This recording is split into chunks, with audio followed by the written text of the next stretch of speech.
ఇంకొక రవ్వ పక్కకు రా. ముందుకు రా రా. అదే ఆడాగు.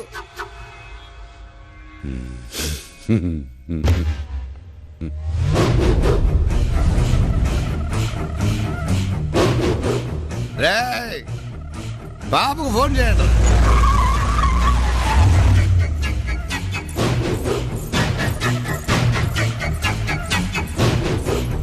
చూసినమ్మా మా అట్టిచ్చినంటే ఓడిని ఆ గీతలో నిలబెట్టినా.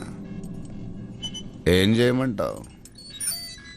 నా స్నేహితుల ముందు, నా భర్త ముందు వీడు నన్ను అవమానపరిచాడు.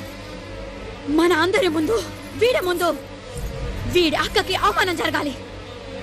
వెళ్ళవే, వెళ్ళి మా ఆయన కాళ్ళ మీద పడు. నీ 5వ తనానికి గుర్తుగా నువ్వు పెట్టుకున్న ఆ బొట్టు మా ఆయన కుడి కాలు బొట్ట వేలు